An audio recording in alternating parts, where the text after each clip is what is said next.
Welcome to the Tactical Dent Tech Podcast. You are now part of a small underground movement of dent technicians from all over the world. We are on a mission to change our industry with innovation, intelligence, and skill. But because we don't rely on an insurance company to steer customers our way, we need to do things different. We need to do things smarter. We do that through a network of technicians that we call the Tactical Tech Movement.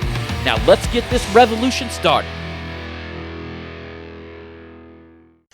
Hey, what's up, everybody? John Hiley here with the Tactical Dent Tech Podcast, coming to you today with what I'm going to start calling Winter Wednesday.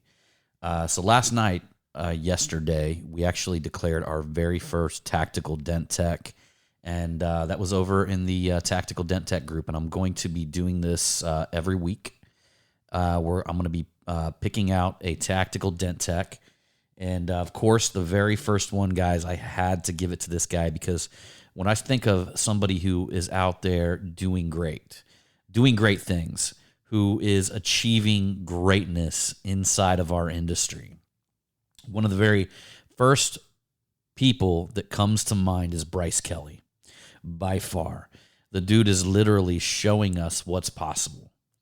And I believe that he's, just by his actions, just by his quality repairs alone, has showed a lot of the world, a lot of the dent removal world, what is possible.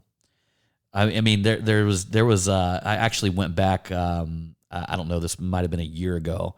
I logged into my old account over on DoorDing.com, and some of you guys may not know this, but back before we had Facebook and the Facebook groups and the podcast and all of these kind of things, the main gathering place was DoorDing.com. Now, Tom Price had something before that, okay?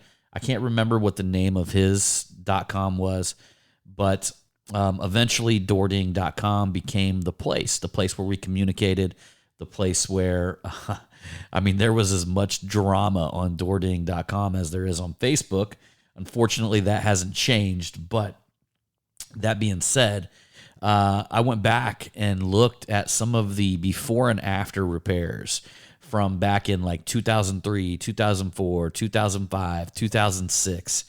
And it was just mind-blowing what we were giving massive amounts of praise to back then. They were literally like hand-sized dents on fenders that didn't have any pressure locked up in the metal. And we were all like back then just oohing and aahing over these things, right? But that served its purpose at that time.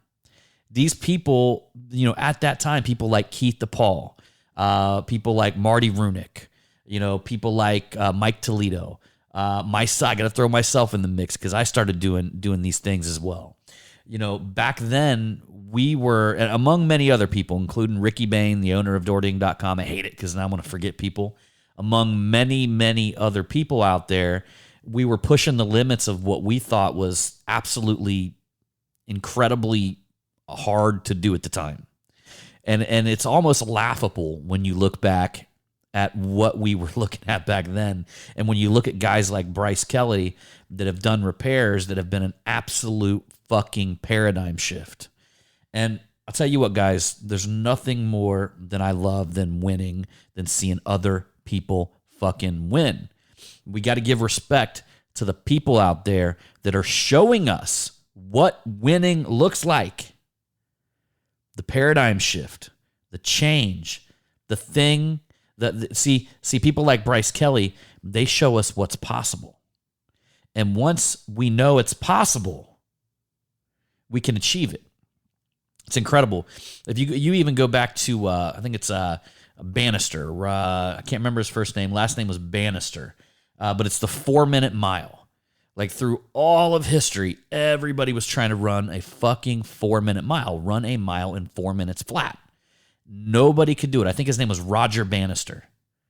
And back in the mid-1900s, can't give you guys the exact date, but back in the mid-1900s, feel free to look it up, Roger Bannister ran under a 4-minute mile. Slightly under a 4-minute mile. Well, think about this. From mid-1900s and past, nobody has ever achieved this thing, right? On record. Nobody had ever achieved this thing. And then the year that Roger Bannister did it, 17 other people did it. And that's because he broke the paradigm shift, gave the paradigm shift, and broke the false belief that it couldn't be done. And I believe people like Bryce Kelly are out there doing that. Now, just so you know, in the future, these Winter Wednesdays and also the Tactical Dent Tech weekly, Tactical Tech, that can be on, anything. Like if I see somebody out there killing it in life, if I see somebody out there who crushed a fucking fitness goal, who is just amazing with the family time they spend, like this can be any area of life where I take notice and see people fucking winning. Because look, my friends, we all need to see that shit. We all need to understand. We need to see exactly what winning looks like and implement that shit in our life. And my friends, the Tactical Dent Tech podcast is all about that, okay? Because guess what? A Tactical Dent Tech is going to show motherfuckers exactly what winning looks like in every area of their life. And that's the type of mission that I'm proud to be a part of. So, and I'm proud that all of you are with me on that mission. So anyhow, guys, I appreciate you for coming along on this Tactical Dent Tech podcast. As usual, I'm going to see you on the next one.